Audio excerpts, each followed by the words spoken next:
You're still awake, and that's all right. Some nights are like that. The mind keeps walking long after the body lies down. Tonight, you don't have to go anywhere. Tonight, we rest inside one story, the story of Joseph, a young man who learned through long years and quiet waiting that he was never once forgotten by God. His was a life that knew the pit and the prison, and still, gently, grace went with him through all of it. You can close your eyes now. The story will keep watch, and I'll keep my voice low. If you'd like, leave one word below, Amen, a small candle lit for the others listening tonight. Let's pray. Father, be near to every weary listener tonight.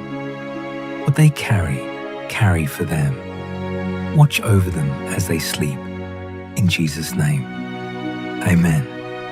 The story of Joseph.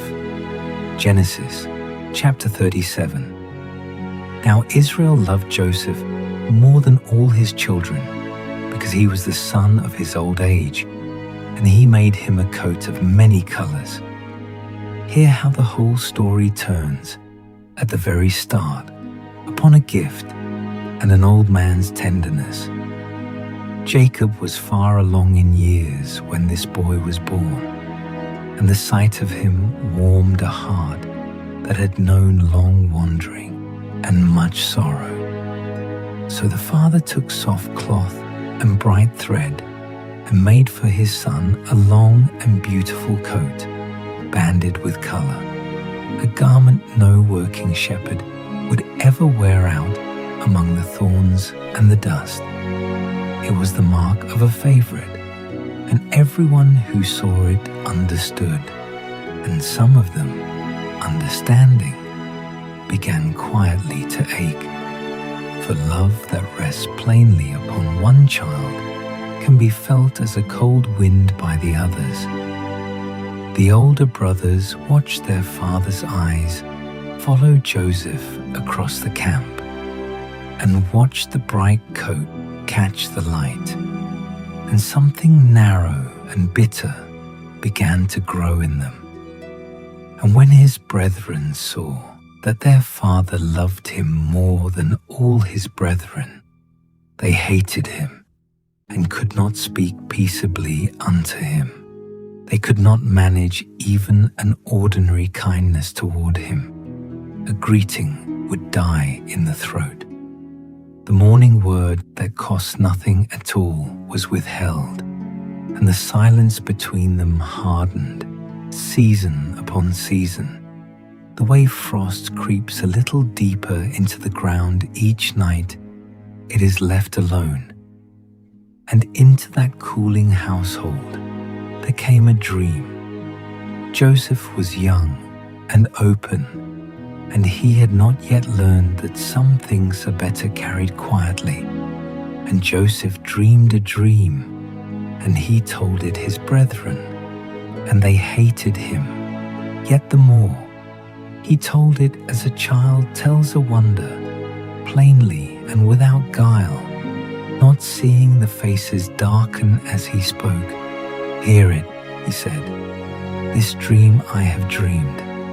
For behold, we were binding sheaves in the field, and lo, my sheaf arose, and also stood upright, and behold, your sheaves stood round about, and made obeisance to my sheaf. You can almost stand in that harvest field with him, the cut grain gathered and bound, the bundles set upright in the golden stubble under a wide sky, and one sheaf, his own, rising taller than the rest, while all the others lean and bow low around it. The brothers heard, and they did not miss the meaning, and it cut them to the quick. And his brethren said to him, shalt thou indeed reign over us? Or shalt thou indeed have dominion over us? And they hated him yet the more for his dreams, and for his words. Twice now the account has said they hated him more, once for the coat and once for the dream, and each time the cold in them grew a little heavier. Yet Joseph did not seem to see it. He carried his dreams the way a child carries a bright stone found by the road, holding it out to be admired, not knowing it could be taken as a weapon. Then a second dream came, and again the boy spoke it out into the open. And he dreamed yet another dream, and told it his brethren, and said, "Behold, I have dreamed a dream more. And behold, the sun and the moon and the 11 stars made obeisance to me." Imagine a still and enormous night sky, and the great sun and the quiet moon and 11 bright stars, all of them turning slowly, all of them bowing low toward one small point of light. It was a very great dream for so young a heart to carry, larger than he could have known. And this time, even the old father was stirred by it, and he told it to his father and to his brethren. And his father rebuked him and said unto him, "What is this dream that thou hast dreamed? Shall I and thy mother and thy brethren indeed come to bow down ourselves to thee to the earth?" It was not spoken in anger. It was the gentle, puzzled correction of a parent who has heard something too large to weigh and does not quite know what to make of it. And then the account sets two hearts side by side in a single quiet line, and his brethren envied him. But his father observed the saying. The brothers filled up with envy and turned away. But the old man took the words and kept them, folded them away in the deep place where a parent keeps the sayings of a child, and waited to see what time would make of them. And is it not a tender thing that the same household could hold so much love and so much sorrow in the one hour? The father, meaning only kindness, gave a coat. The brothers, longing only to be seen, felt overlooked. And the boy, dreaming only what was given him to dream, spoke it out and did not know the wound it made. No one in that camp was wholly wicked, and no one was wholly wise. They were a family like your own, tangled together in love and misunderstanding, each carrying a hurt the others could not fully see. And over all of it, unhurried, the providence of God was already at work, not yet in the great rescues that were still to come, but in the small and secret way He keeps a story open when human hands would close it. Rest in that as you lie here. You do not have to untangle every knot of your own house tonight. You do not have to decide who was right and who was wrong in the old quarrels you still carry. You can set them down, all of them, into hands that are wiser and kinder than ours, and trust that the one who kept this story open is keeping yours open too, gently in the dark while you sleep. Rest here a moment before we go on, and let this first turning settle softly over you. So often it is like this, in the long stories of God and in the smaller stories of our own lives. Something is given that others do not welcome. Something is spoken that no one yet understands. A promise or a hope too large for its hour. And we are not asked to force it into being or to argue it, or to defend it against the cold. We are asked only, like the watching Father, to keep the saying and to be patient and to trust that the meaning will unfold in its own slow and gentle time. God is never in a hurry.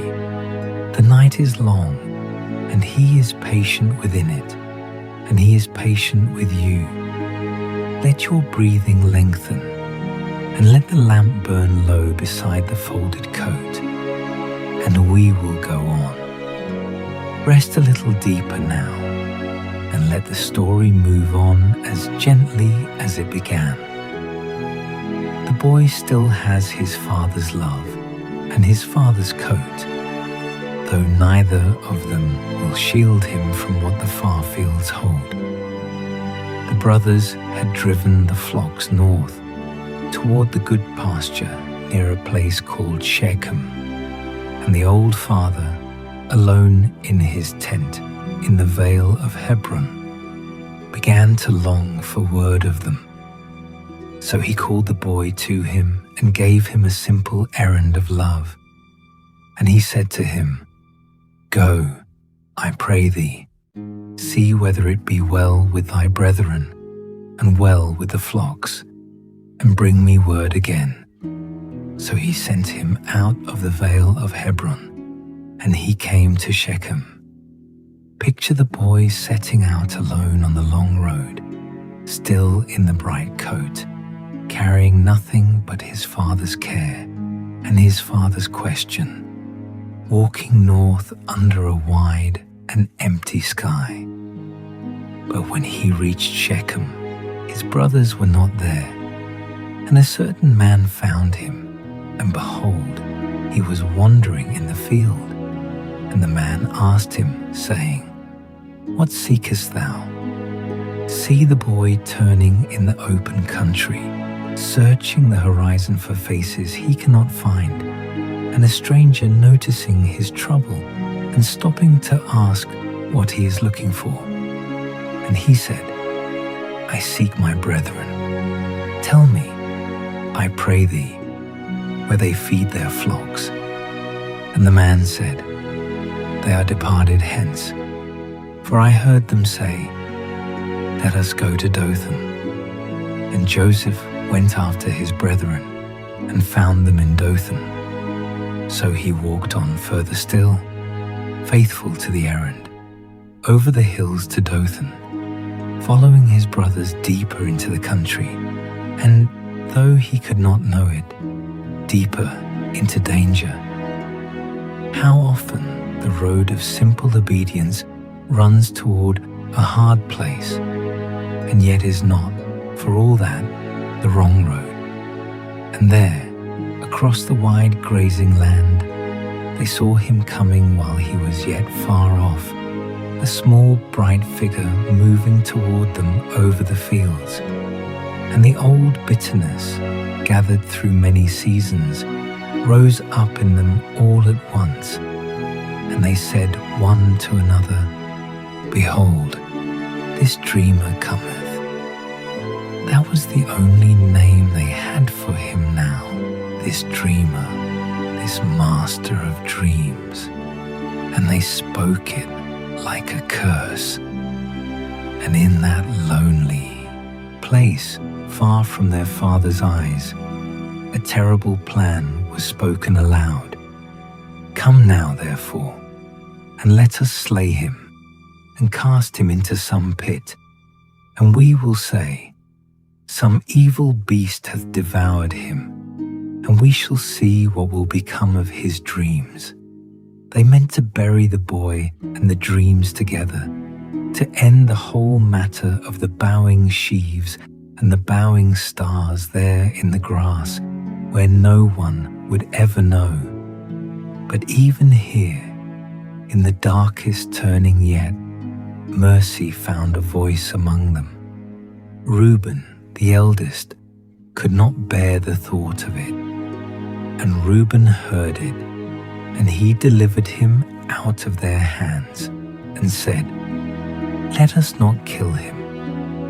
He would not let his young brother be killed, and he looked for a way to save him without the others guessing his whole heart. And Reuben said unto them, Shed no blood, but cast him into this pit that is in the wilderness, and lay no hand upon him, that he might rid him out of their hands, to deliver him to his father again. There, hidden inside his careful words, was a rescue.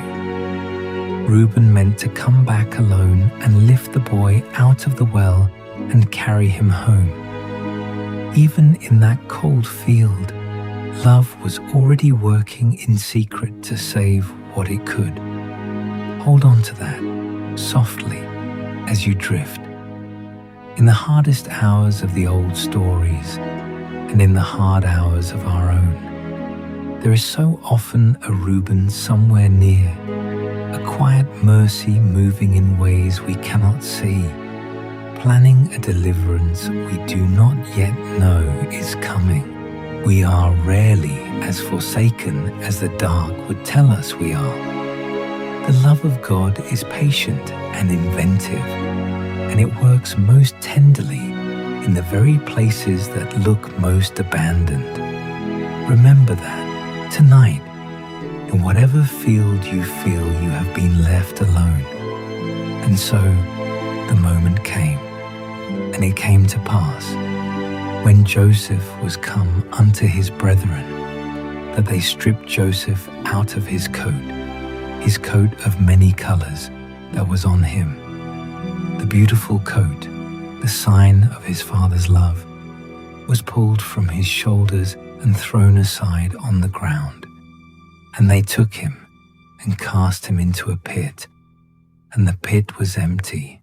There was no water in it.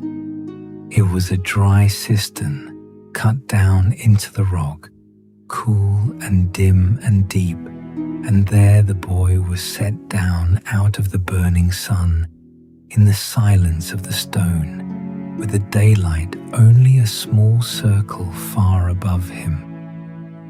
There is a particular loneliness in being wronged by the very people who ought to have loved you most.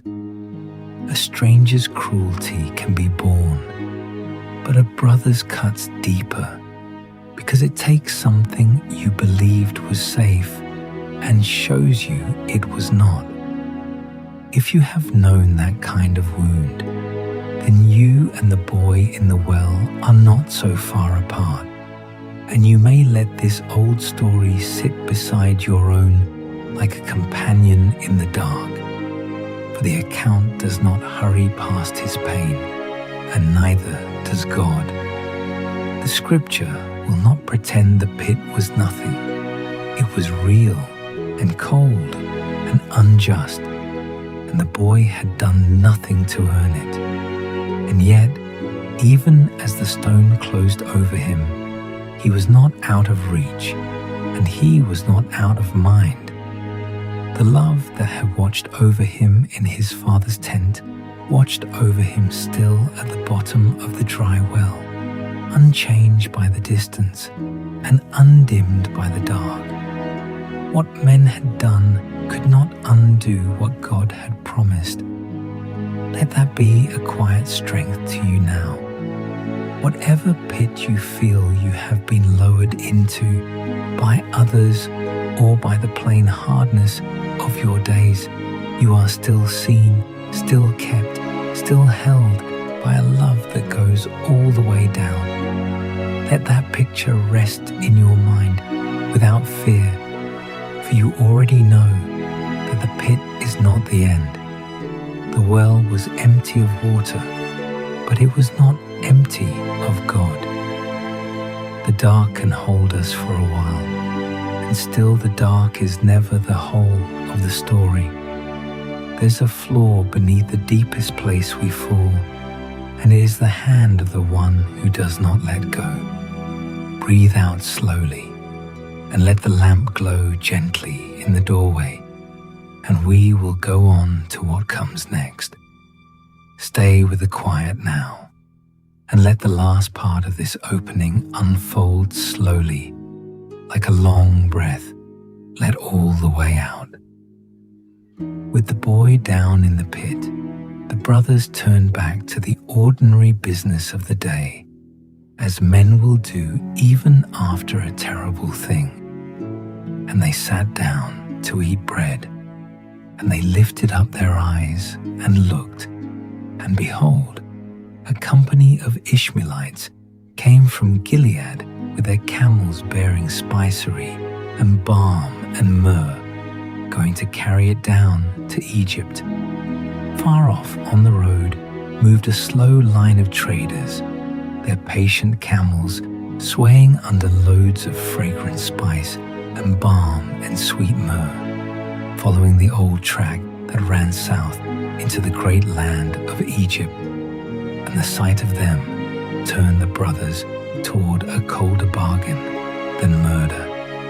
It was Judah who spoke it, and Judah said unto his brethren, What profit is it if we slay our brother and conceal his blood? Come, and let us sell him to the Ishmaelites, and let not our hand be upon him, for he is our brother and our flesh. And his brethren were content. Why waste him in the ground, Judah reasoned, when he could be turned into silver, and their own hands kept clean of blood?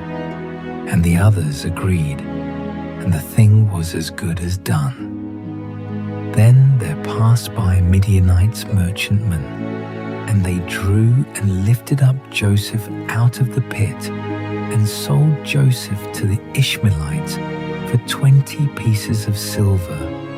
And they brought Joseph into Egypt, lifted out of the dry well into the light again, only to be handed over to strangers for a small weight of silver, and set upon the long road south among the camels and the myrrh, away from the hills, away from home, away from every face he had ever known.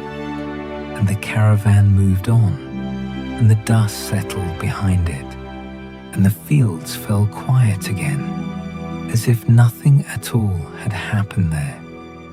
It is a strange and sobering thing, how quietly a great wrong can be folded into an ordinary afternoon.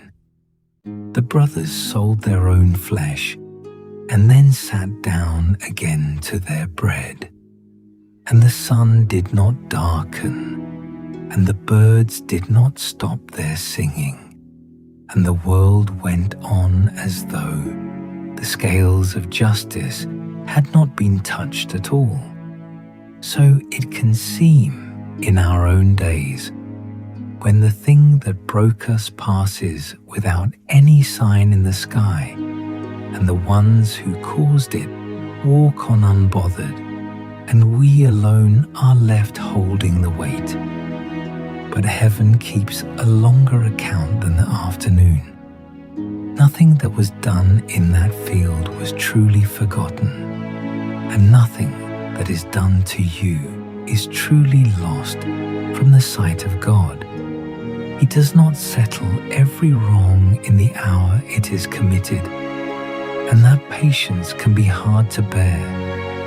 Yet the very patience that seems for a moment like absence is the same patience that gave this story room to become a rescue. What looked like the end of Joseph was the beginning of the saving of many. So rest in a providence that is never in a hurry, and never asleep, and never fooled by an ordinary afternoon. Now the brothers had the coat to deal with, and the lie to carry home. And they took Joseph's coat, and killed the kid of the goats, and dipped the coat in the blood. They took that beautiful garment and ruined it, and made of it a silent, false witness. And they sent the coat of many colors, and they brought it to their father, and said, This have we found. Know now whether it be thy son's coat or no. They laid the stained coat before the old man and asked him, coldly, to name it for himself. And a father always knows, and he knew it, and said, "It is my son's coat. An evil beast hath devoured him. Joseph is without doubt rent in pieces." Hear the grief break open in those trembling words. He believed his beloved boy had been torn apart by some wild thing in the wilderness, gone beyond all finding, beyond all comfort. And Jacob rent his clothes and put sackcloth upon his loins and mourned for his son many days.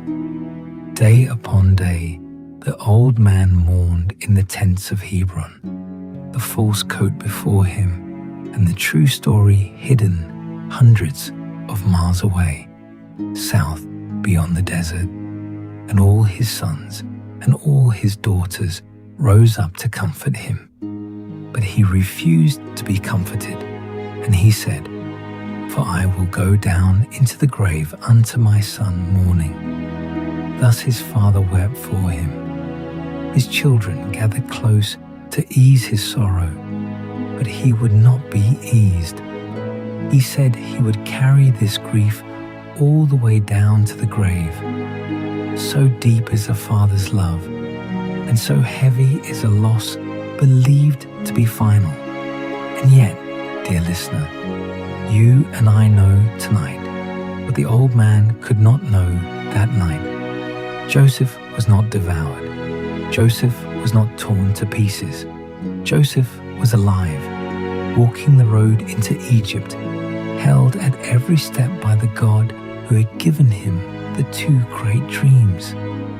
The father wept as though the story were over, while his son breathed on beneath the same stars, kept and carried toward a purpose that no one could yet see. The grief was real, but it was not the truth of things. And how often, in our own long nights, we too weep as if the tale were finished, when in the mercy of God, it has only quietly begun. But the last word of this opening is not the pit, and not the bloodied coat, and not even the old man's tears. And the Midianites sold him into Egypt unto Potiphar, an officer of Pharaoh's, and captain of the guard. Into Egypt, into the house of a great officer of Pharaoh. The boy was brought and set down, a stranger in a land whose speech he did not know. And there, in a place he never would have chosen, the quiet presence of God went with him still. So let this be your rest tonight. When you cannot see the whole of the road, He can. When those you love seem lost to you, or when your own way is buried in some deep and waterless place, the story is not finished, and you are not forsaken. The same faithfulness that walked beside Joseph on the road to Egypt is beside you here, in the dark, in the stillness, in this quiet hour. Let your breathing slow. Let your thoughts grow dim and soft, like the lamp burning low. The road is long, but it is held, and He who keeps the dreamer keeps you also. Rest now and be at peace. Rest now and let the story carry you gently down into Egypt with the boy. The long road ended at last inside a great house that was not his own, and there he was sold once more and made a servant. And Joseph was brought down to Egypt, and Potiphar, an officer of Pharaoh, captain of the guard, an Egyptian, bought him of the hands of the Ishmaelites, which had brought him down thither. The boy who had once worn a coat of many colors now wore the plain cloth of a slave, in a foreign land, among people whose tongue he had not yet learned.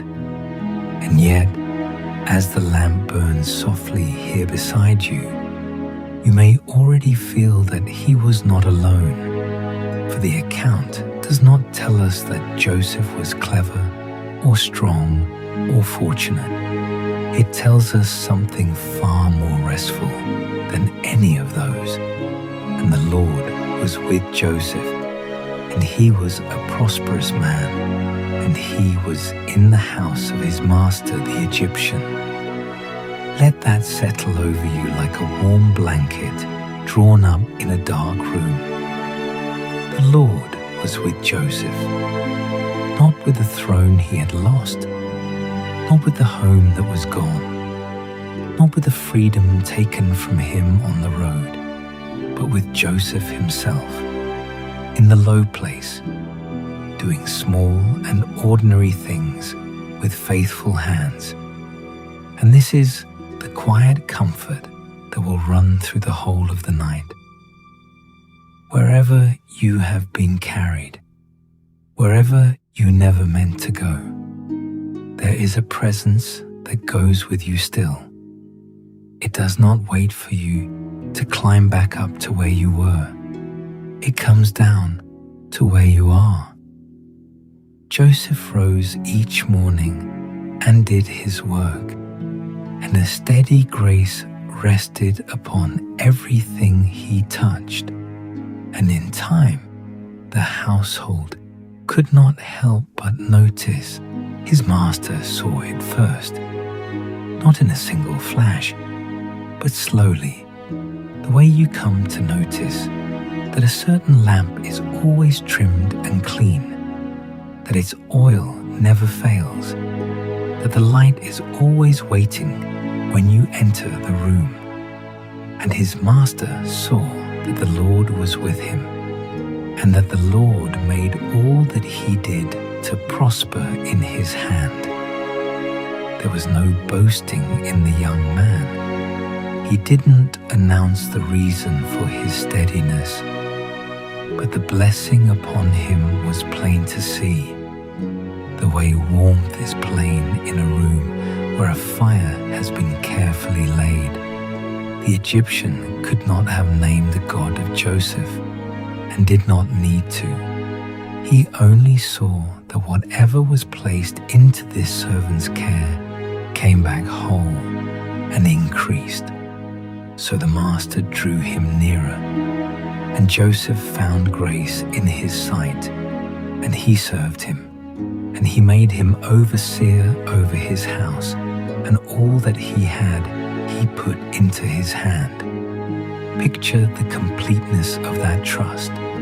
The keys of the storehouse, the counting of the grain, the ordering of the servants, the whole quiet running of a great household, laid into the hands of a young foreigner who had come with nothing at all. Potiphar found that he could rest because Joseph did not keep watch carelessly. What was given to Joseph was safe, and the blessing did not stay upon Joseph alone. It spread outward the way lamplight fills a whole room and does not keep itself to the flame. And it came to pass from the time that he had made him overseer in his house and over all that he had, that the Lord blessed the Egyptian's house for Joseph's sake. And the blessing of the Lord was upon all that he had in the house and in the field. The fields prospered, and the herds prospered, and the bread on the table and the grain in the jar prospered. A whole household slept easier because one faithful man lived among them. There is a kindness in that thought worth carrying down into sleep, that the quiet grace given to one life can become a shelter for many, and that you yourself may be resting tonight inside blessings you did not earn and cannot see. There's a mystery here worth holding gently as you grow drowsy, that God's nearness is not measured by our circumstances. We are tempted to believe He is near when the day goes well and far off when it goes hard, near in the palace and absent in the servants' quarters. But the account will not let us think so. Joseph was a slave in a foreign house, and the Lord was with him. He had lost his home and his freedom, and his very name in that land, and still the Lord was with him. The presence did not depend upon his comfort, and it does not depend upon yours. It is a faithfulness that goes where you go, into the low room as readily as the high one, into the long night as surely as the bright morning. So you need not wait until you feel prosperous or safe or deserving before you believe that He is near. He is near now, in this very room, over this very bed, keeping watch as quietly and as faithfully as He kept watch over that young servant so long ago. Let that steady your heart as the light grows dim, and let it carry you gently down. And so the Master's cares grew light, until He had almost nothing left to trouble Him at all. And He left all that He had in Joseph's hand, and he knew not aught he had, save the bread which he did eat. And Joseph was a goodly person, and well-favoured. Imagine that ease, a man who lays down every worry because he knows the house is kept by faithful hands. He did not count his goods, or watch the doors, or lie awake wondering what the morning would bring. He simply ate his bread and trusted, and the trust was not misplaced. Let your own shoulders loosen as you hear it. The counting can be set down. The watching can be set down. There is one who keeps the house through the night. The Lord was with Joseph. Say it slowly to yourself as the lamp burns lower. Whatever room you are lying in tonight, whatever you have lost along the road that brought you here, that same faithful presence is near, keeping watch over the house while you rest. Breathe out and let the day be handed into steadier hands than your own, and begin to grow heavy and still in the warm and quiet light. Stay resting now and let the story go on softly, for even where it turns hard, the light does not go out.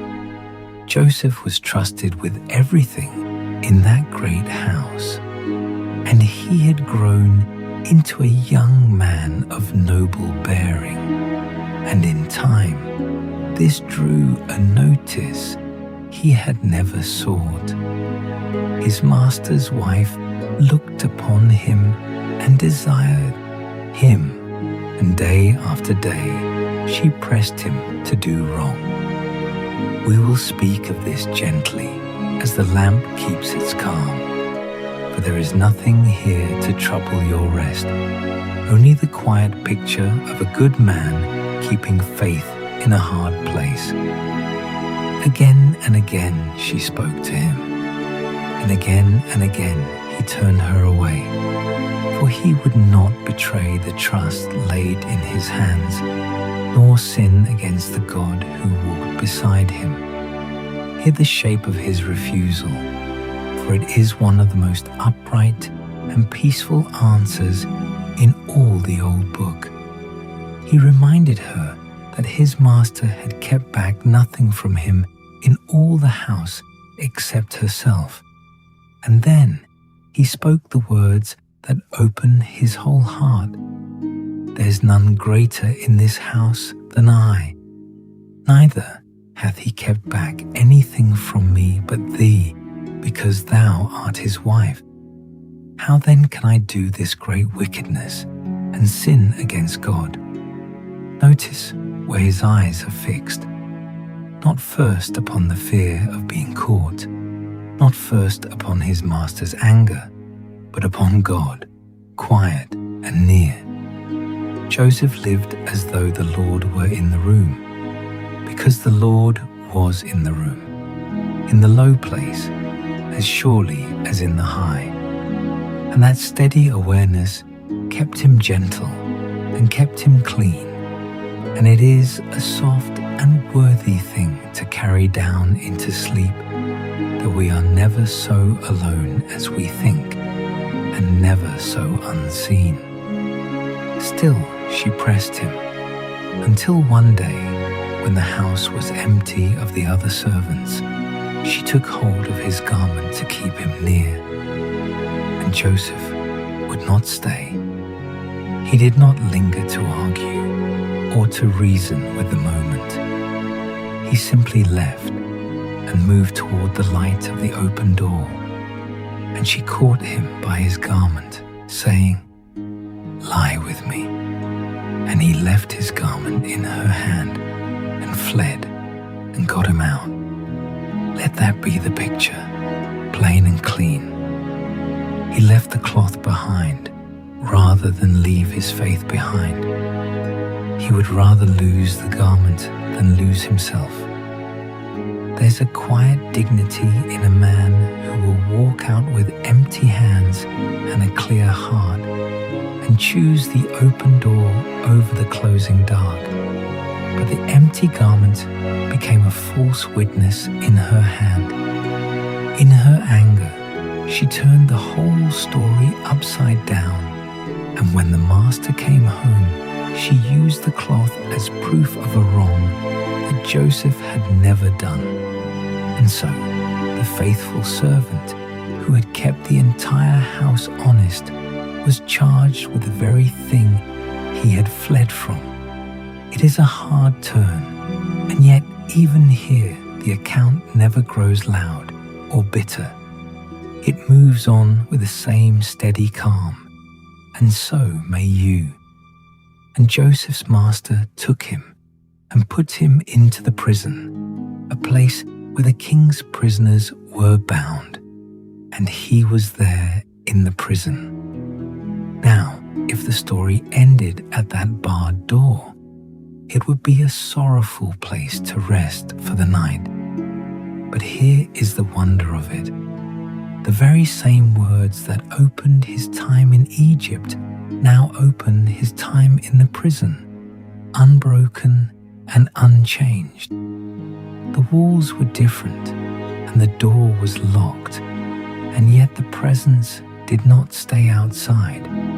But the Lord was with Joseph and showed him mercy and gave him favor in the sight of the keeper of the prison. Let that pour over you slowly, like warm light through a narrow window. The Lord was with Joseph. In the great house, he was with him. In the false accusation, he was with him. In the cold prison, he was with him still. Nothing in that hard turn could separate Joseph from the quiet faithfulness that had walked with him all along, and nothing can separate you either from the mercy that keeps you through this night. And so, even in that low and shadowed place, the thing that had happened in the master's house began to happen again. Joseph's steadiness and his faithful hands were seen, and trust gathered to him once more, the way warmth gathers where a lamp is set. The keeper of the prison found that he too could rest, and began to lay the care of the whole place into Joseph's keeping, until at last the keeper watched over nothing at all, and troubled himself over nothing. The keeper of the prison looked not to anything that was under his hand, because the Lord was with him, and that which he did, the Lord made it to prosper. Consider how little of this Joseph could have explained at the time. He could not have told you why a faithful refusal had led him to a prison, or why doing the right thing had cost him the little freedom he had left. From inside the cell, the sums did not add up, and they would not add up for years.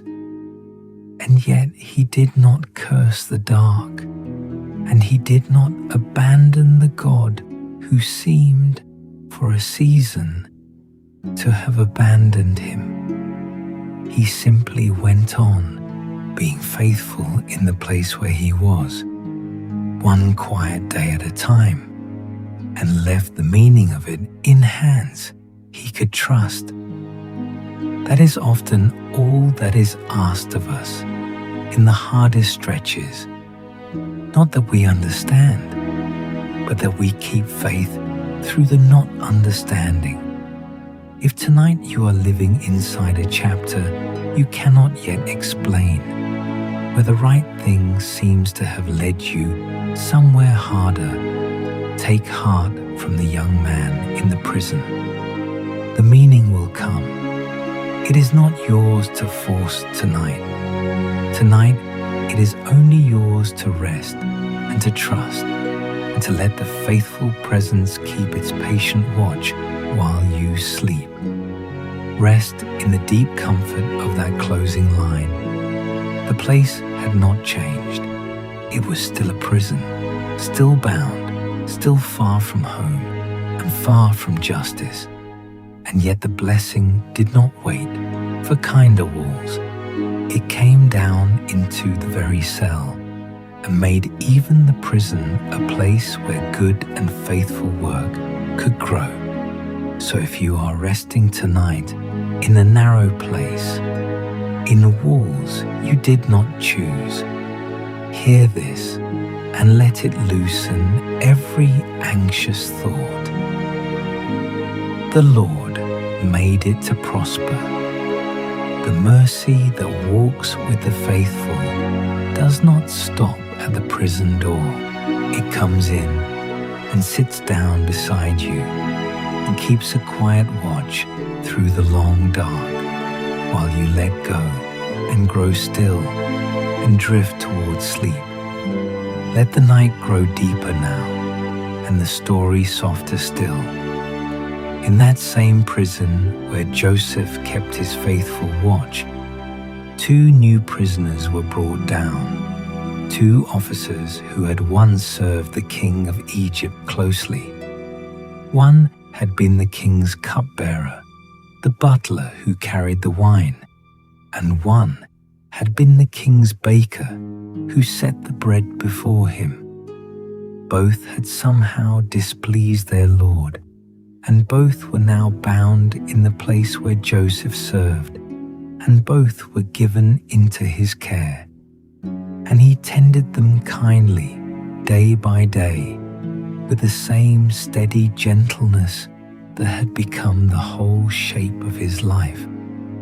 Then one morning he came to them and saw that their faces were heavy, troubled by something more than the ordinary weight of the prison. He did not pass them by.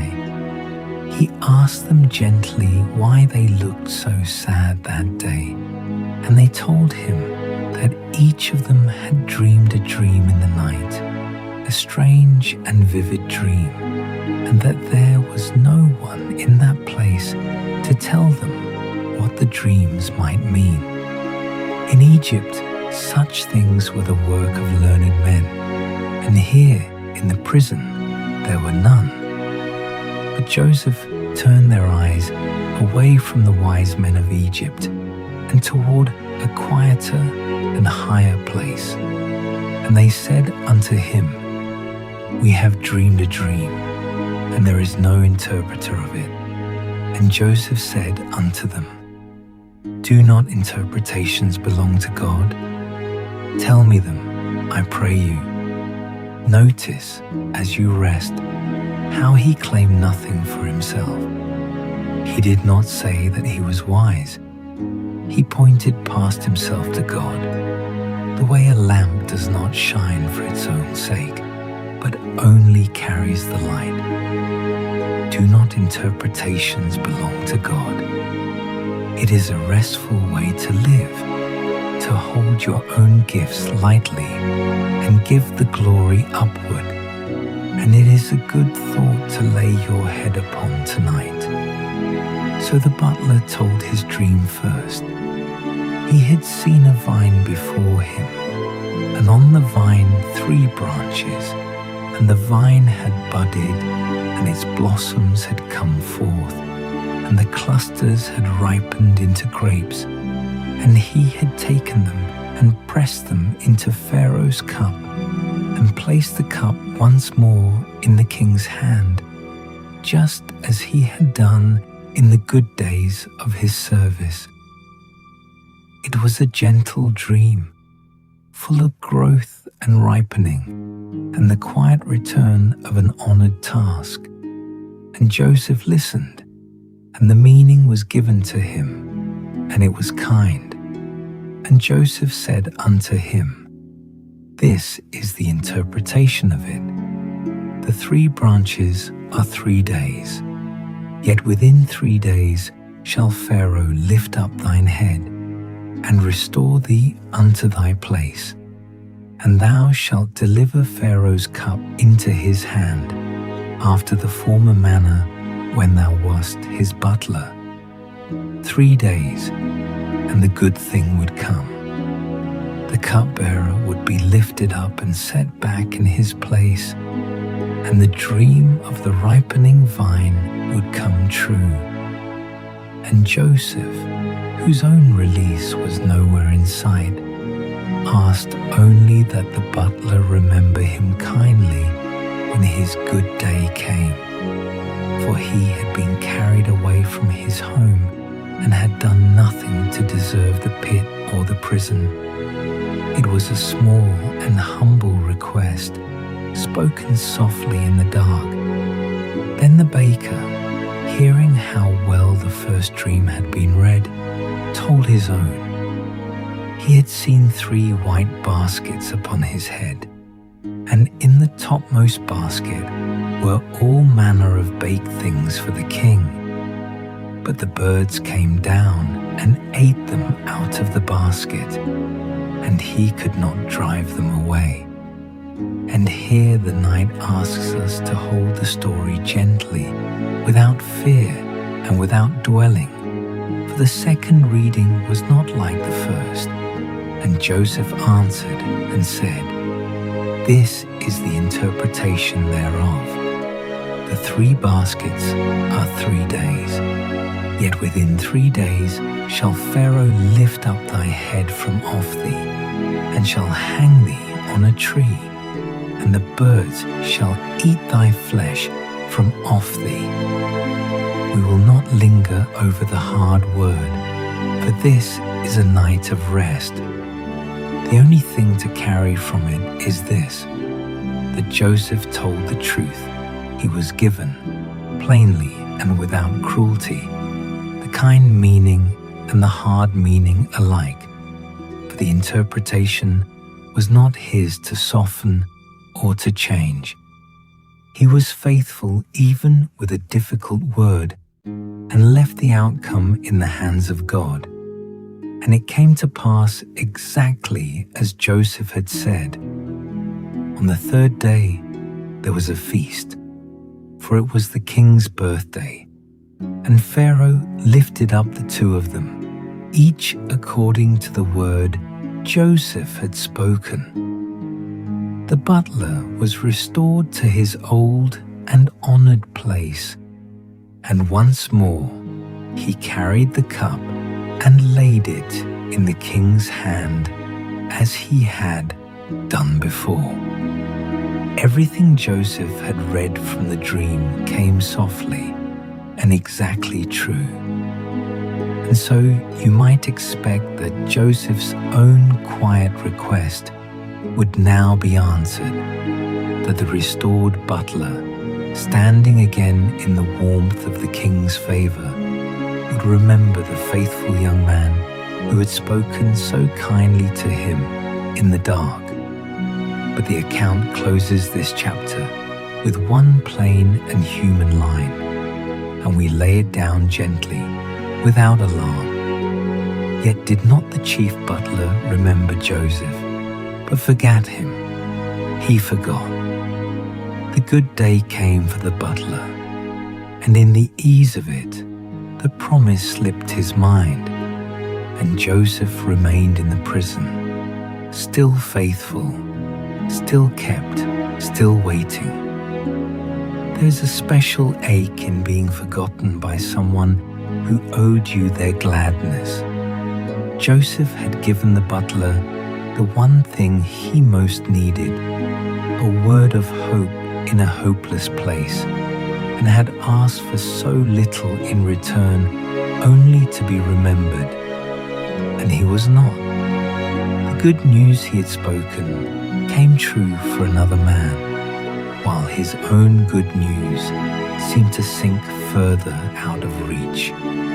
If you have ever done a kindness that was never repaid, or held a door open for someone who walked through it and never once looked back, then you know a little of that quiet disappointment.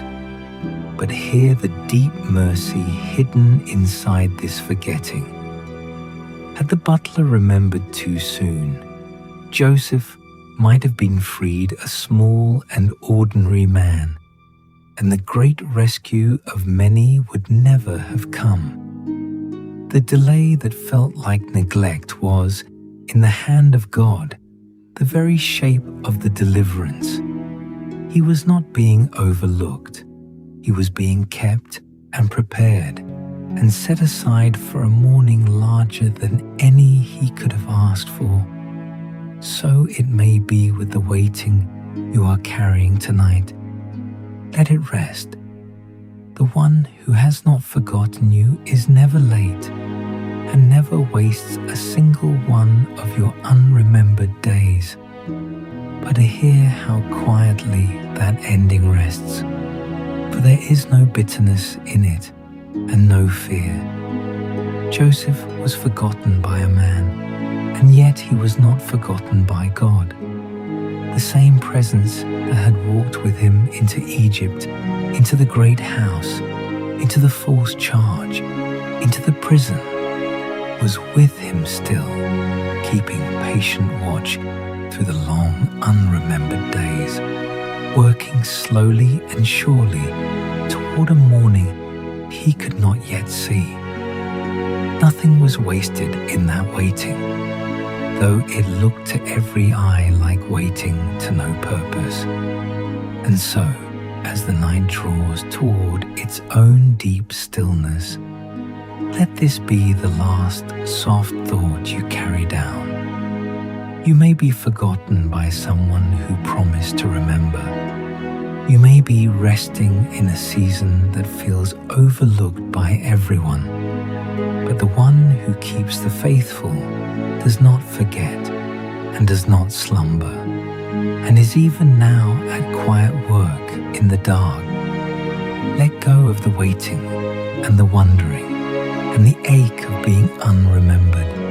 You are held, you are kept, you have never once been forgotten. Breathe out slowly and grow still, and let the warm and faithful light watch over you now.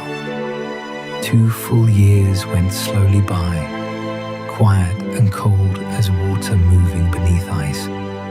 Joseph waited in the prison still, and the world outside had forgotten him, but heaven had not. And when the time was full, and not 1 hour before, God began to open a door that no man could open. And it came to pass at the end of 2 full years that Pharaoh dreamed, and behold, he stood by the river. In his sleep, the king of all Egypt stood beside the great river, and out of the water rose 7 fat and well-favored cattle, and they fed among the reeds. And behind them rose 7 more, lean and thin and poor, and the thin cattle ate up the fat ones, and yet stayed as gaunt and hungry as before. Pharaoh woke troubled, and slept, and dreamed again. 7 full ears of corn came up upon one stalk, and after them sprang 7 thin ears blasted by the east wind, and the thin ears swallowed up the full. And in the morning his spirit was troubled, and he sent for all the wise men of Egypt, but there was none that could tell him what the dreams meant. And then, at last, the chief butler remembered. He remembered the young Hebrew in the prison who had read his own dream truly, and he spoke of him before the king. So they brought Joseph in haste out of the dungeon, and he shaved himself and changed his garment and came in before Pharaoh. Rest here a moment and see how gently and how suddenly God can lift a man in a single hour after years of stillness. And Pharaoh said unto Joseph, I have dreamed a dream, and there is none that can interpret it. And I have heard say of thee that thou canst understand a dream to interpret it. And Joseph did not lift up himself, nor claim the gift as his own. He turned it upward, softly, the way still water turns, and gives back the light of the lamp. And Joseph answered Pharaoh, saying, It is not in me. God shall give Pharaoh an answer of peace. It is not in me. Let those words settle over you as you lie there in the dark. The one whom God was about to set over all Egypt began by laying himself down, by pointing away from himself to the God who gives an answer of peace. And peace was the word, even here, even folded inside a warning. Joseph listened, and the meaning was made plain to him, and he told it out to the king in an unhurried voice. Both dreams, he said, are one dream, told twice over. And Joseph said unto Pharaoh, The dream of Pharaoh is one. God hath showed Pharaoh what he is about to do. The 7 good cattle were 7 years, and the 7 good ears were 7 years, and the 7 thin cattle and the 7 empty ears were 7 years of famine that would follow after. Notice, as you rest, how the years of the prison had done their quiet work in him.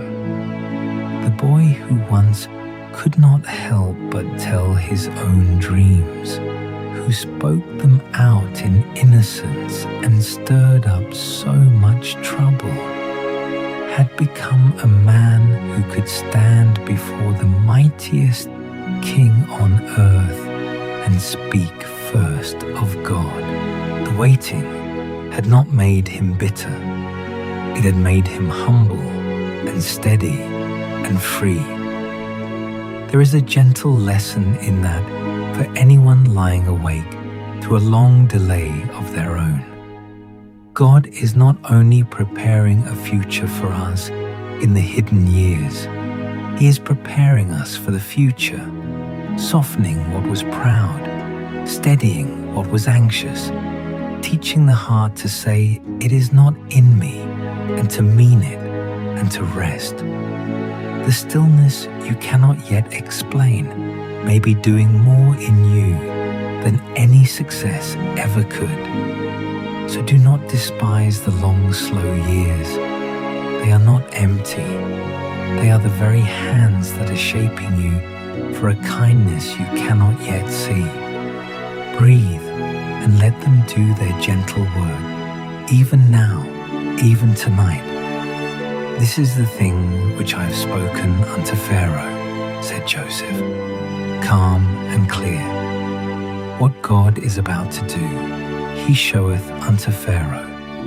Behold, there come 7 years of great plenty throughout all the land of Egypt, and there shall arise after them 7 years of famine, and all the plenty shall be forgotten in the land of Egypt, and the famine shall consume the land.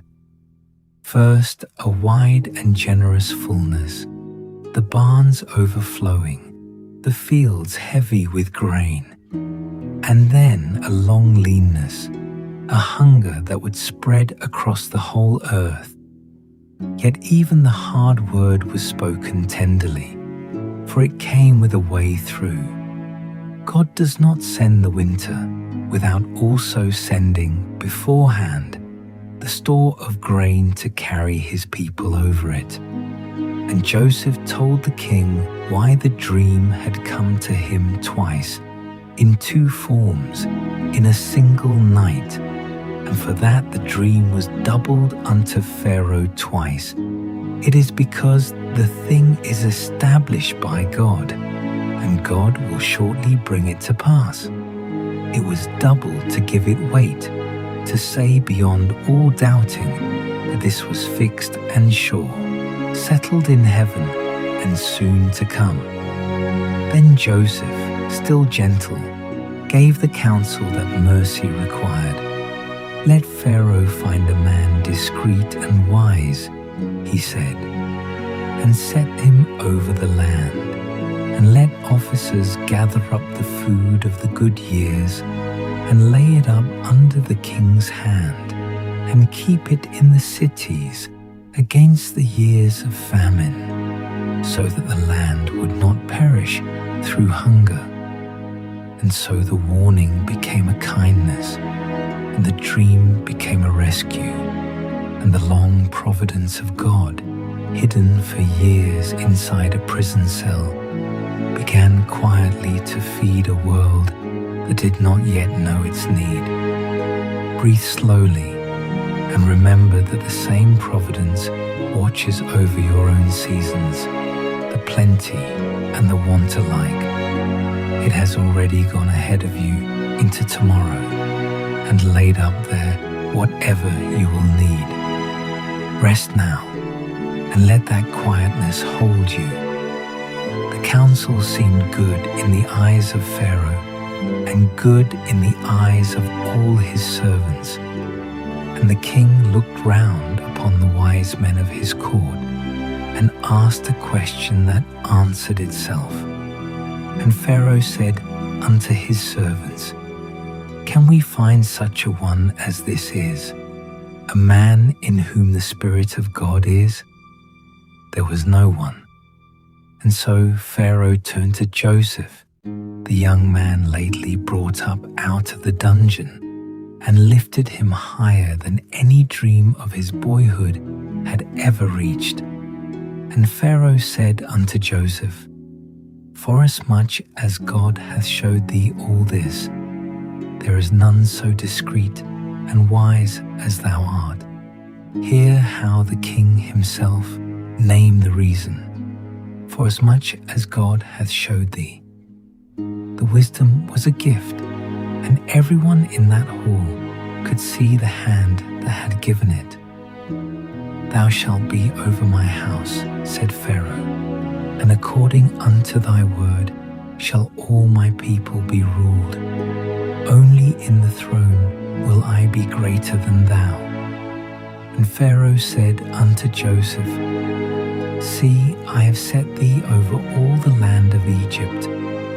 In a single morning the prisoner became the governor of the whole land. The king took the ring from his own hand, the signet that sealed the royal word, and set it upon Joseph's hand.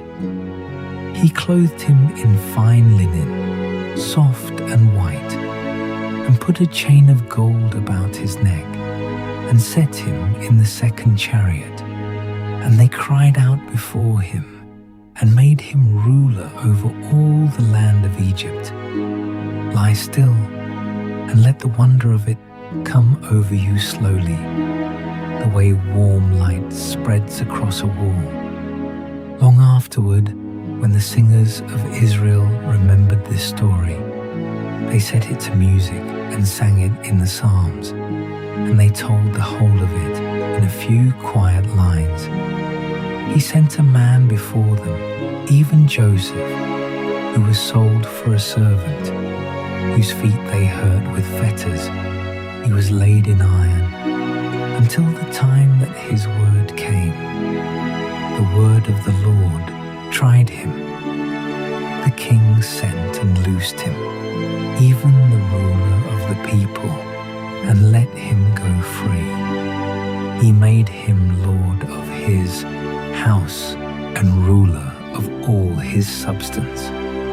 There is the whole long road gathered into a single breath, the selling and the fetters and the iron and the trying, and then, at the last, the loosing and the freedom and the honor, the pit, the false accusation, the forgotten years. None of it was wasted.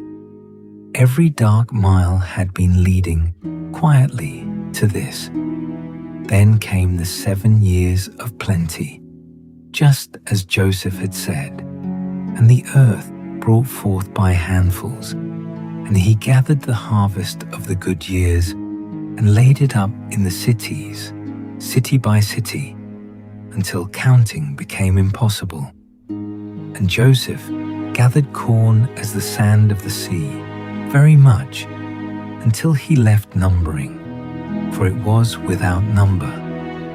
Think of that stillness, that abundance heaped up gold upon gold, more than any hand could tally, gathered patiently against a hunger that had not yet come. This is how God so often works, laying up in the good days the very mercy that will carry his people through the lean ones.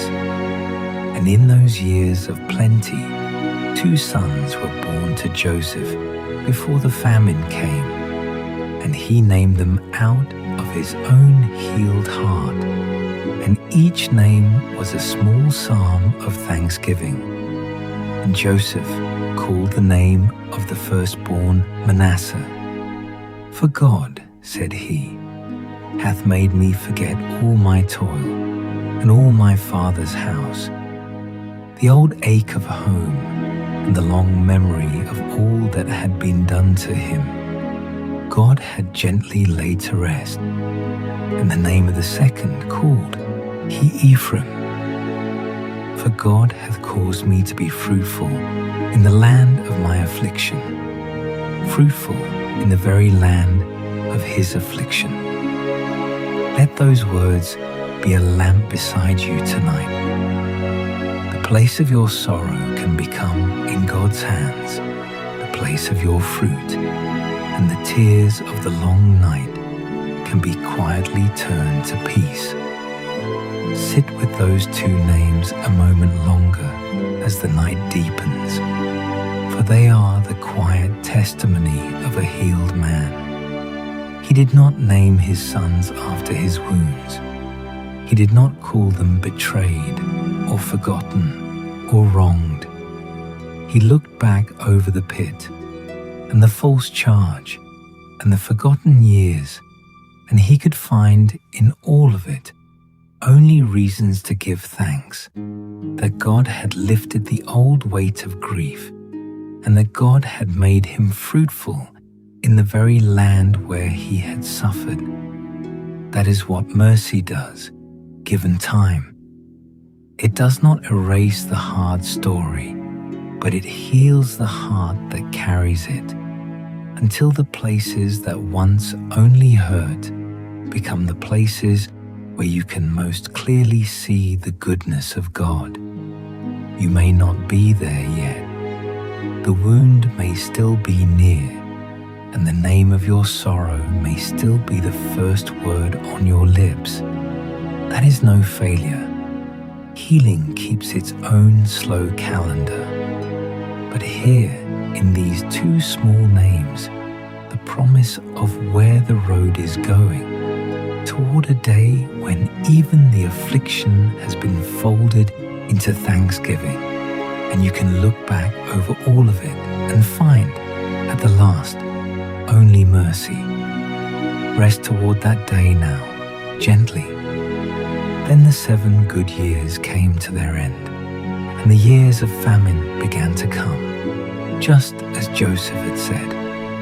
The famine spread over every land, but in all the land of Egypt there was bread, because one faithful man had listened, and one merciful God had provided. And when the hunger reached far beyond the river, into every country round about, the hungry came from every direction toward the storehouses of Egypt, and all countries came into Egypt to Joseph for to buy corn, because that the famine was so sore in all lands. From every quarter they came, drawn without knowing it, toward the very man they had once cast away. And far off in the land of Canaan, a grey old father and his sons were about to feel that same hunger, and to turn their faces, all unknowing, toward the brother they had lost. But that is for a little further on. For now, simply rest in the storehouses, safe and full, and let sleep come nearer. Now the famine reached the house of Jacob in the land of Canaan, and there was no bread in the tents. And the old father saw his sons looking helplessly at one another. Now when Jacob saw that there was corn in Egypt, Jacob said unto his sons, Why do ye look one upon another? He had heard that there was grain to be had in the south, and he would not have them stand idle while the children grew hungry. And he said, Behold, I have heard that there is a corn in Egypt. Get you down thither, and buy for us from thence, that we may live and not die. So 10 of Joseph's brothers went down to buy grain in Egypt, the very 10 who long ago had sold him. But Benjamin, the youngest, Joseph's own brother by his mother, the old man would not send, for he feared that some harm might come to him on the way. And so they came at the end of the long road, and stood before the governor of all the land, not knowing who he was. And Joseph was the governor over the land, and he it was that sold to all the people of the land. And Joseph's brethren came, and bowed down themselves before him with their faces to the earth. There it was, at last, quietly fulfilled. The very thing they had hated him for dreaming, the sheaves bowing down, the stars bowing down, came softly to pass in that hall, and they did not even know it was happening. They bowed their faces to the ground before the brother they believed was long dead. And Joseph knew his brethren, but they knew not him. He knew every face, changed by the years, yet familiar still, and his heart turned over within him. But they saw only a great Egyptian lord, robed and crowned with authority, and never once dreamed it was the boy they had let down into the pit. And Joseph did not rush to make himself known. Gently, wisely, he began to prove their hearts, to see whether they were still the men who had sold their own brother, or whether the years had softened and changed them. He spoke roughly to them for a season, and questioned them and charged them as spies and held them, that the truth of their souls might come up into the light. And there, standing before this stranger, an old sorrow they had buried long ago rose up in them. And they said one to another, "We are verily guilty concerning our brother, in that we saw the anguish of his soul when he besought us, and we would not hear. Therefore is this distress come upon us." They did not know that Joseph understood every word, for he had spoken with them through an interpreter. And when he heard their confession, something broke open in him, and he turned himself about from them and wept, and returned to them again, and communed with them, and took from them Simeon, and bound him before their eyes. He wept, and then he wiped his face, and came back, and spoke with them again. Rest here, and let the mercy of that quiet moment reach you. How tenderly God brings a hidden guilt up into the light, not to crush the heart, but to heal it. Then Joseph kept Simeon with him in Egypt, to be held until they should come again and bring their youngest brother down. And he sent the others home with grain. But in secret mercy, he gave a command about their silver. Then Joseph commanded to fill their sacks with corn, and to restore every man's money into his sack, and to give them provision for the way. And thus did he unto them. So their sacks were filled, and their silver was hidden back among the grain, and they were given food for the journey, and they loaded their donkeys and set out for home. And on the road, when one of them opened his sack, he found his silver lying in the mouth of it, and their hearts sank, and they said one to another, "What is this that God hath done unto us?" So they came at last to Jacob their father in Canaan, and told him all that had happened, how the Lord of the land had kept Simeon, and had asked for Benjamin. And the old man's grief rose up like a wave in the evening, and he could see no comfort anywhere in it. And Jacob their father said unto them, "Me have ye bereaved of my children. Joseph is not, and Simeon is not, and ye will take Benjamin away. All these things are against me. All these things are against me." So it looked to the weary old father, sitting in the failing light, counting only his losses. And yet you and I have seen what Jacob could not see. Every one of those things, the lost son who was not lost, the bound son who would soon be freed, the youngest son not yet sent, was quietly working together for his good and for the saving of his whole house alive. What seemed against him was, all the while, the hand of God for him. How much of our fear is spent, like Jacob's, on a reckoning that never comes? He sat in the failing evening light and counted his sorrows, sure that everything was against him, sure that the losses were final and the story was closing in grief. And at that very hour, hundreds of miles away, his lost son was alive and honored. His bound son was safe and soon to be freed, and a table was already being prepared to gather the whole family in. Everything the old man called against him was in truth for him, moving toward a joy he could not yet imagine. And so it may be with the fears you are carrying into this night. The thing you are certain will ruin you may be the very thing God is using to save you. The loss you cannot see past may be the doorway to a homecoming. You cannot see the whole of it from where you lie tonight, any more than Jacob could see Egypt from his tent. But you are not asked to see it.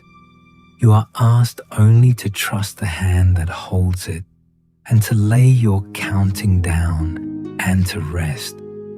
And so, dear heart, when your own night feels like loss piled upon loss, remember Jacob and remember Joseph, and trust the good and gentle providence that is working even now while you sleep.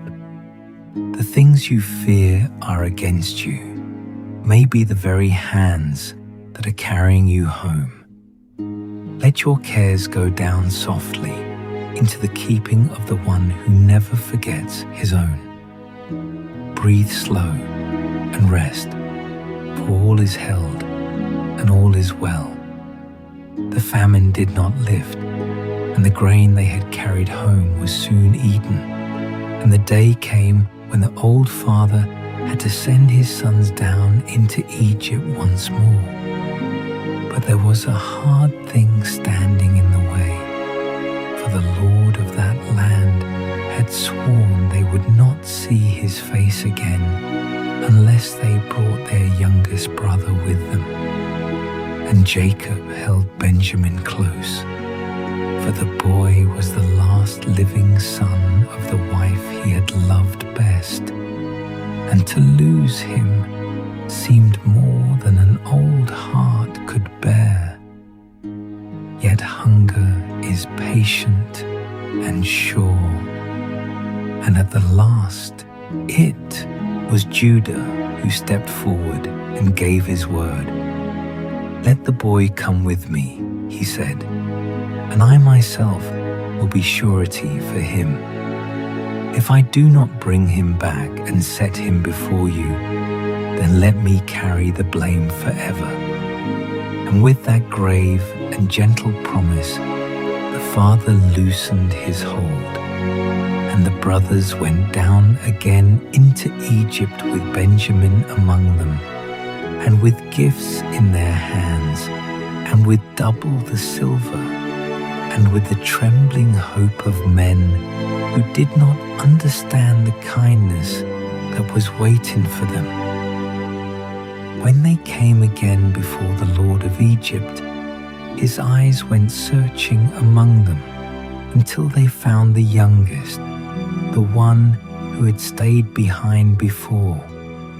And this ruler, whom they still took for a stranger, could not keep the fullness out of his voice. And he lifted up his eyes and saw his brother Benjamin, his mother's son, and said, "Is this your younger brother, of whom ye spake unto me?" And he said, "God be gracious unto thee, my son." That was all he trusted himself to say, for something rose up in him then that would not be commanded, and the scripture tells it so tenderly, so plainly, that we may lay our weariness down upon the very words of it. And Joseph made haste, for his bowels did yearn upon his brother, and he sought where to weep, and he entered into his chamber and wept there. He went apart into a quiet room, and there, unseen, he let the tears come, the long tears of a love that had waited many years to be spent. And when he had wept, he washed his face and came out and held himself steady and called for the meal to be set. And they ate together, the brothers who did not know him and the brother who knew them all. And Benjamin's portion was many times greater than the rest, and they were merry with him and did not yet understand at whose table they sat. But there was one more gentle testing to come, one last quiet turning of the heart before the truth could be told in safety. For Joseph would know whether the men who had once sold a brother for silver would now abandon a brother to save themselves. And so, when the sacks were filled and the men sent off toward home in the light of morning, he had his own silver cup hidden away in the mouth of Benjamin's sack. They were scarcely gone from the city when they were overtaken and searched, and the cup was found where it had been laid, in the sack of the youngest. And the brothers tore their clothes and turned back, heavy and afraid, and came again and fell to the ground before the Lord of Egypt. Then Judah spoke, and there was no excuse in his mouth, only surrender, and the old griefs laid down at last. And Judah said, "What shall we say unto my Lord? What shall we speak? Or how shall we clear ourselves? God hath found out the iniquity of thy servants. He did not know how near the truth he stood, that God was indeed at work in that very room, unfolding an old wrong into a great mercy." And then came the plea that is the very soul of this movement, the plea of a changed man, and we may lay our weariness upon its steadiness and rest. For Judah, who years before had said, "Sell the boy and be done with him," now stepped near and asked to take the punishment in the boy's place. He told of the old father far away, and how the little one was the child of his father's age, and how the father's very life was bound up in the boy's life, and how the grey head would go down in sorrow to the grave if the youngest did not come home.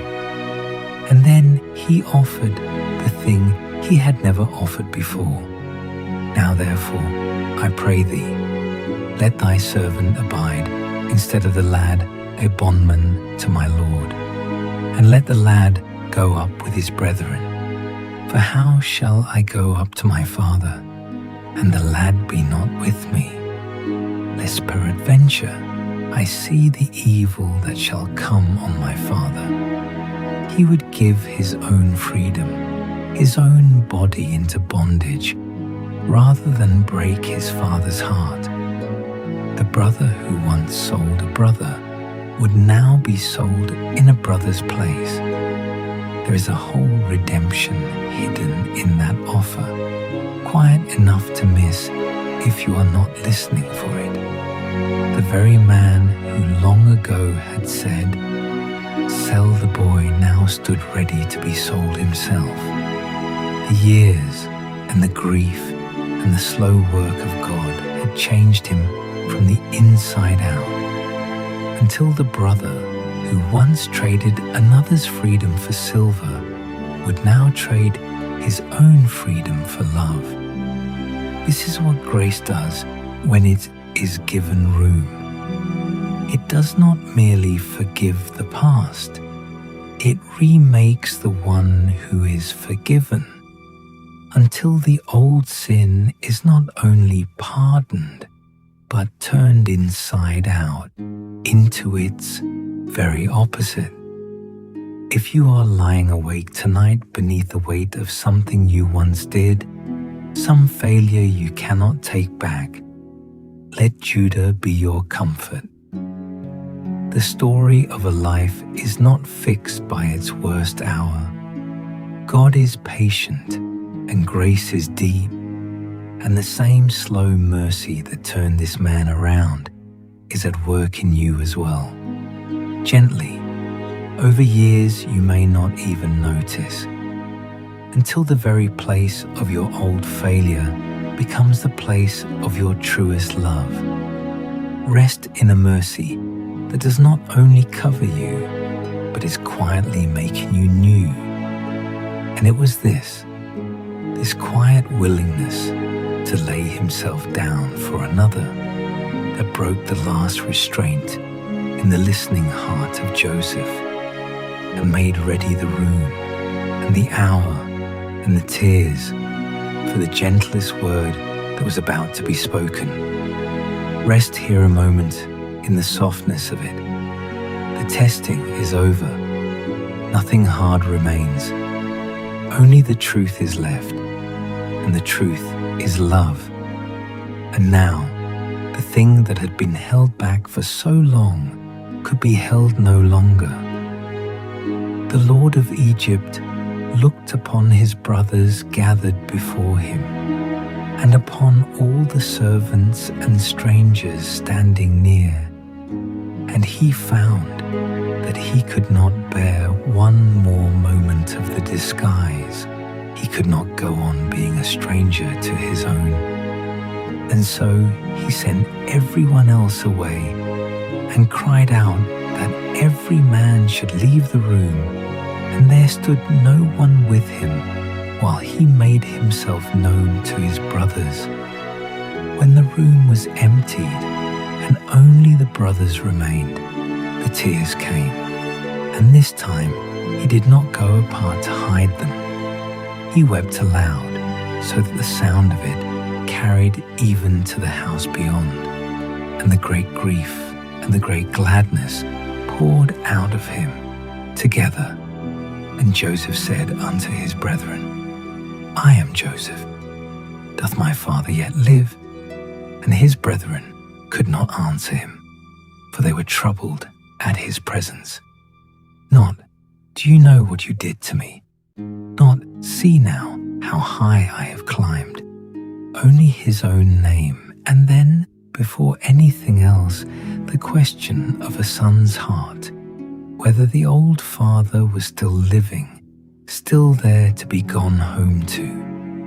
And his brothers could not answer him a word, for they were troubled at his presence, and fear rose up in them. For the one they had wronged now held all Egypt in his hand, and they could not tell what would come next.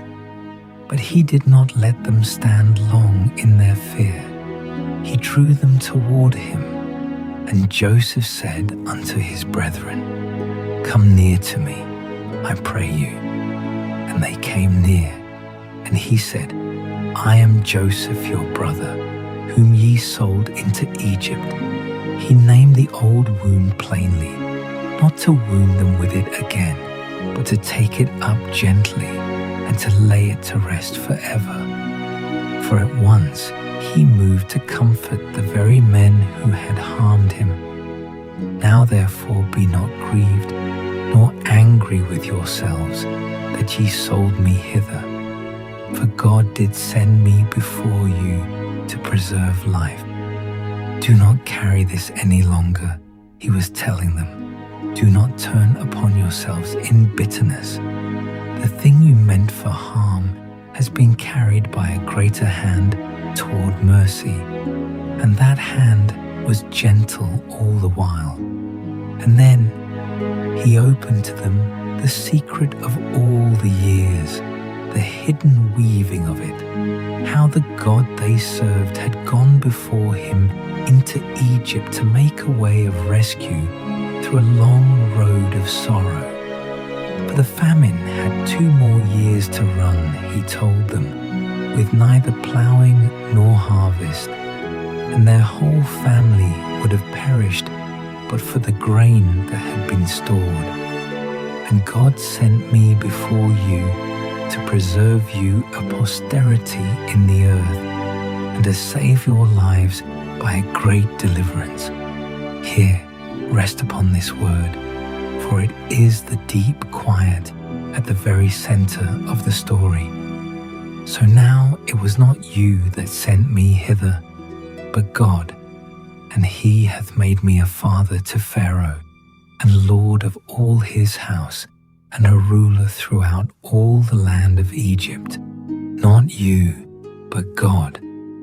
The betrayal was real, and the pit was real, and the long years of prison were real, and yet through every dark mile of it, a kindness had been traveling, unseen, turning the whole of it toward the saving of many lives.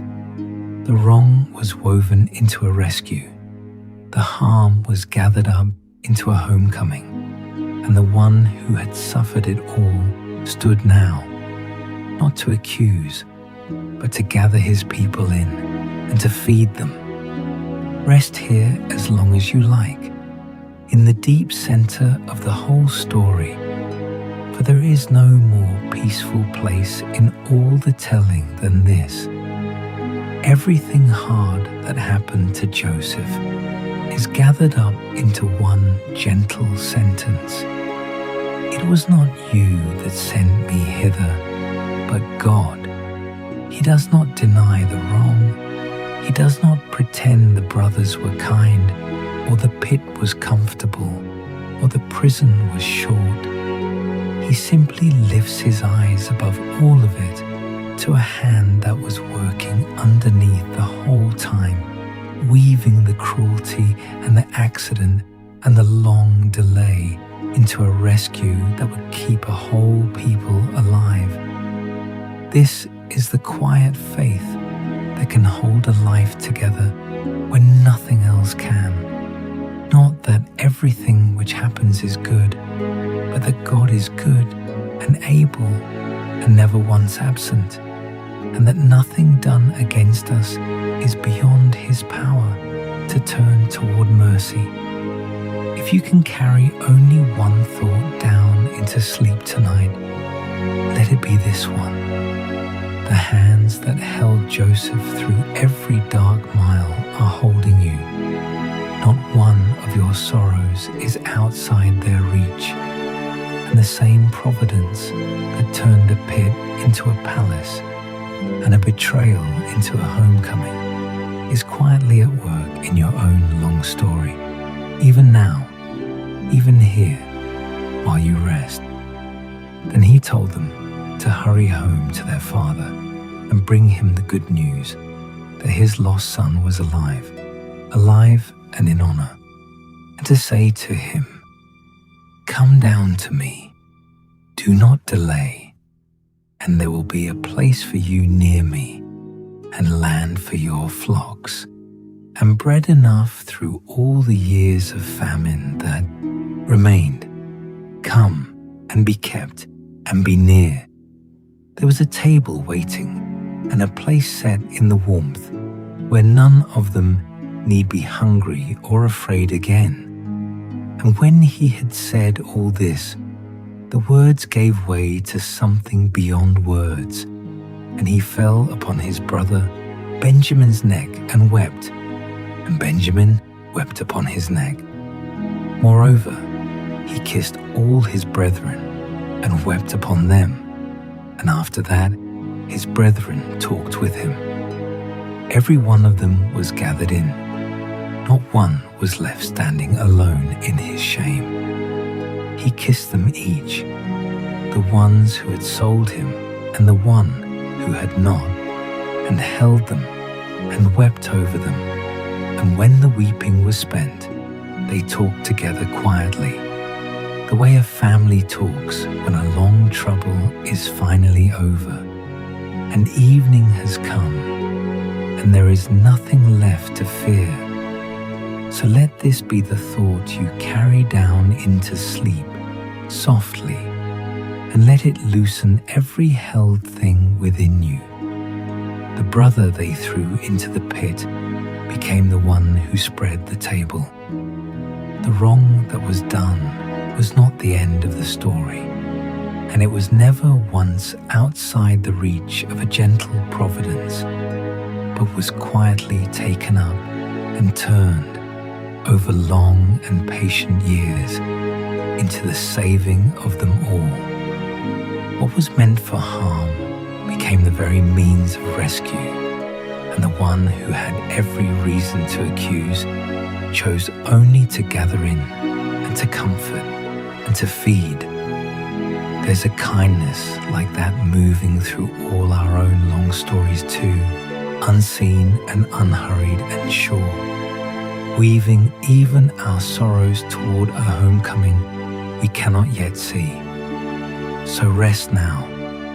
You are gathered in. There's a place set for you in the warm and steady light, and bread enough, and you are safe, and you are loved, and you may let the day go and sleep in peace. So the long road home was traveled at last, back up out of Egypt, back through the dust and the quiet hills, the brothers coming to the old man who had waited so many years beside his tent. They had gone down heavy with fear and come back carrying wagons and good things and a word they hardly knew how to say. And they went up out of Egypt and came into the land of Canaan unto Jacob their father. And they told it to him, gently at first, and then plainly. Joseph is yet alive. Joseph, whom he had wept for through all those long evenings, was alive, and more than alive, and told him, saying, Joseph is yet alive, and he is governor over all the land of Egypt. And Jacob's heart fainted, for he believed them not. It was too great a mercy to take in all at once, the way a light seems too bright to eyes that have sat a long time in the dark. He had folded up his grief and carried it for so long that his hands did not know how to open again. But they kept speaking softly, the way you speak to someone waking from a heavy sleep. And they told him everything Joseph had said.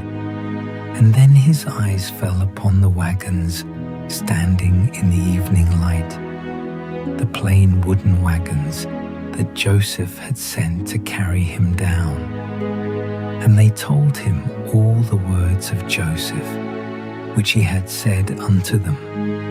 And when he saw the wagons which Joseph had sent to carry him, the spirit of Jacob their father revived. Something long shut came open. Something long cold grew warm again.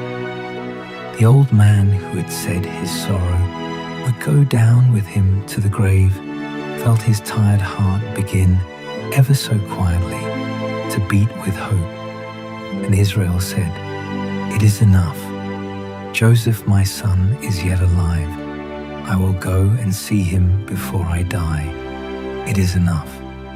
Not everything explained, not every lost year restored, but enough. Enough to rise, enough to go, enough to rest the whole weight of a lifetime upon. So the old man set out with all that he had, the flocks and the little ones, and the whole quiet company of his house. And Israel took his journey with all that he had, and came to Beersheba, and offered sacrifices unto the God of his father Isaac. And there, in the settling dark, at the edge of the long journey, God met him. And God spake unto Israel in the visions of the night, and said, Jacob, Jacob. And he said, Here am I. In the night, in the stillness, when the fires had burned low and the camp had gone to sleep, the gentle voice came, calling his name twice over, the way you call someone you love. And he said, I am God, the God of thy father. Fear not to go down into Egypt, for I will there make of thee a great nation. Fear not. Two small words laid over the whole of the dark like a warm hand. I will go down with thee into Egypt, and I will also surely bring thee up again. And Joseph shall put his hand upon thine eyes. You will not go alone. You will not stay alone, and at the very end, the son you mourned as dead will be the one to close your eyes in peace. So they went down, the long, slow caravan winding into the green land of Goshen, the good pasture land that had been set aside for them. And ahead of them, coming out to meet them, was Joseph.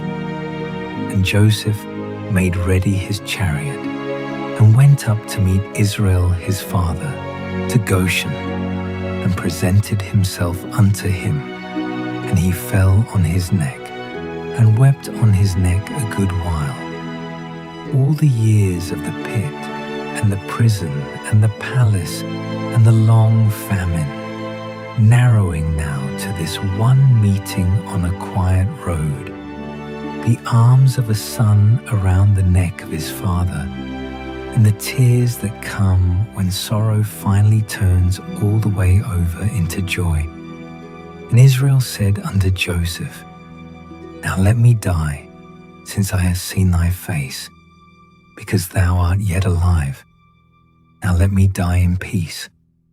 I have seen your face. The one thing I asked of all the years has been given, and I can lay my head down content. There is a rest that comes only at the end of a long waiting, and Jacob had come to it at last.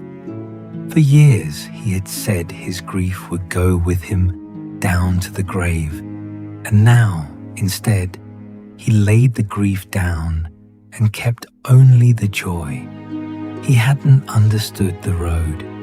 He had wept over losses that were not truly losses, and feared a future that turned out to hold his greatest gladness. And still, at the end, all of it resolved into peace, into the simple sight of a beloved face and a heart that could finally say, "It is enough." Perhaps that is a picture of where all our roads are going, however tangled they seem tonight. We do not see the end from the middle. We grieve things that will yet be restored, and fear things that will yet be turned to good. But the one who brought Jacob through the long dark to that quiet, contented evening is bringing you through as well. And there is, and it is enough, waiting somewhere on your own road too. A peace at the end of the waiting that will make sense of the whole of it. You do not have to reach it tonight. You have only to rest and to trust the road, and to let the God of Jacob keep you as he kept him. And Joseph settled them in the best of the land, the still and open country where the flocks could graze and the children could grow up unafraid. And Joseph placed his father and his brethren and gave them a possession in the land of Egypt, in the best of the land, in the land of Ramesses, as Pharaoh had commanded. And in the years of famine, when the whole world came hungry to Egypt's door, this one household was kept and fed and gathered close. And Joseph nourished his father and his brethren and all his father's household with bread according to their families. So the old man who had grieved so long now slept safe in a warm land, under the care of the son he thought was lost, and the lamp of that house burned low and steady through the quiet nights. And there was bread for the morning, and there was peace. Rest there with them a while, and let the peace of that settled house become your own. And so the years came round at last to their gentle close, as all our years do. The old man gathered to his family in a good land, having seen the face he had longed for, laid himself down for the final rest. And when Jacob had made an end of commanding his sons, he gathered up his feet into the bed and yielded up the ghost, and was gathered unto his people. There was no struggle in it. He drew his feet up softly, the way a tired traveler draws the blanket close, and he let go, and he was gathered home. A long life of wandering and grief and mercy folded up quietly at the end, like a garment laid aside. He went in peace. But grief has a way of stirring old fears, and when their father was buried, the brothers grew afraid again. All the long-buried memory of what they had done rose up in them in the quiet after the funeral. And when Joseph's brethren saw that their father was dead, they said, "Joseph will peradventure hate us, and will certainly requite us all the evil which we did unto him." Now, they thought, now that the old man is gone, surely the reckoning will come at last. So they sent a message ahead, and then they came themselves trembling. And they sent a messenger unto Joseph, saying, "Thy father did command before he died, saying, So shall ye say unto Joseph, Forgive, I pray thee now, the trespass of thy brethren and their sin, for they did unto thee evil. And now we pray thee, forgive the trespass of the servants of the God of thy father." And Joseph wept when they spake unto him. He wept because after all these years and all the bread and all the kindness, they still did not understand how completely they were loved. And his brethren also went and fell down before his face, and they said, "Behold, we be thy servants." They bowed low again, the way the old dream had once shown, but not in triumph now, only in fear, offering themselves up as servants, as slaves, as men waiting for the blow to fall. And Joseph looked upon them, his own brothers, kneeling and afraid before him, and he answered them with the gentlest words in all the long story.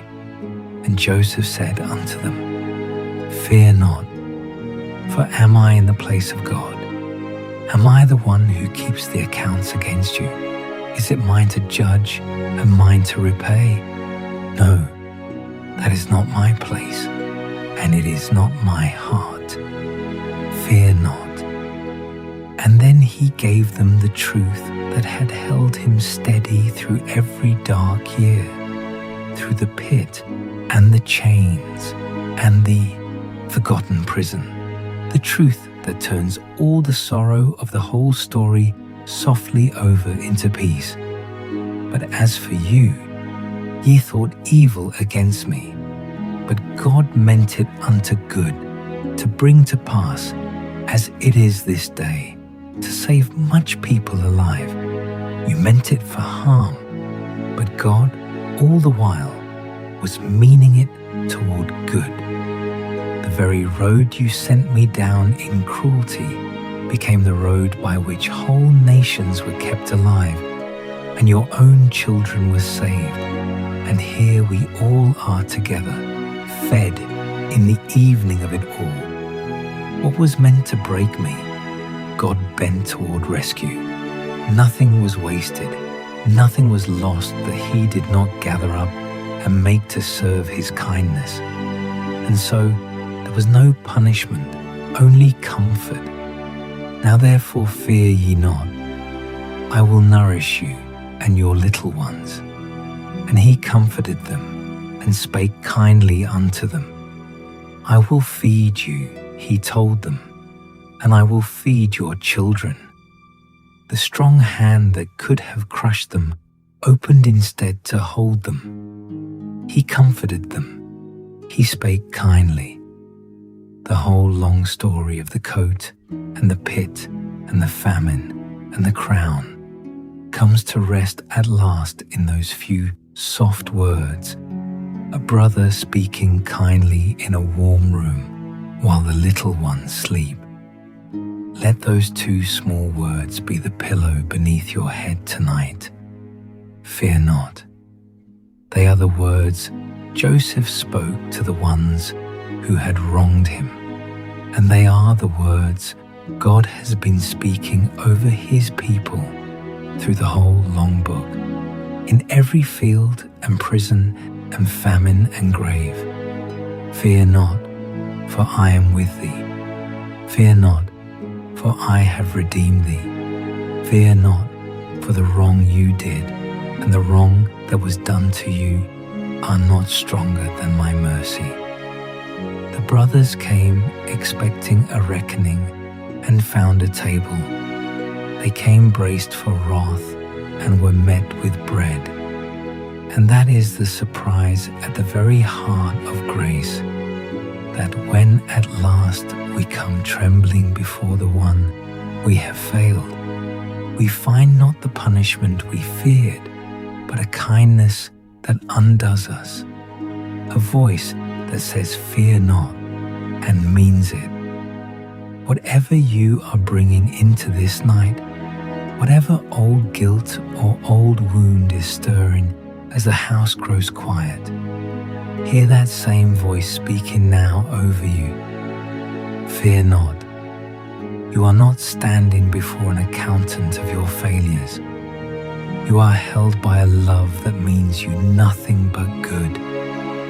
Lay it down and let the fear go and rest. And that is the gift to carry down into sleep tonight, that the things done against us, the wrongs we could not undo, the years that seemed only lost, are not the last word, that there is a kindness weaving quietly through all of it, patient and unhurried, working even the hard roads toward good, toward the saving of much people alive, toward the day when the fear is finally answered with fear not, and the trembling with a gentle voice, and the long grief with bread on the table and children safe asleep.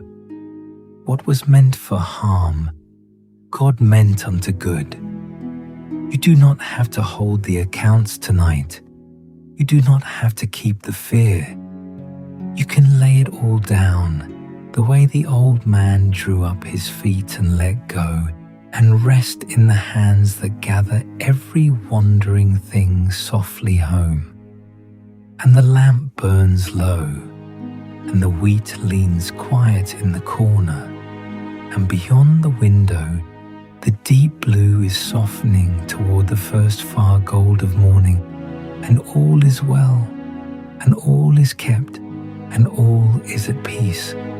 And now let the story fold, gently closed, like a hand laid soft over a tired heart.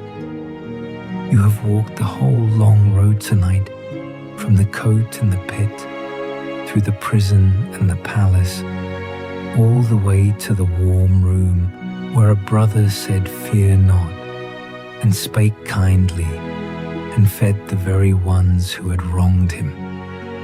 And the whole of it comes down to this, that what was meant for harm, God meant unto good, and that the same gentle providence which watched over Joseph through every year of the dark is watching over you here in the stillness as you drift towards sleep.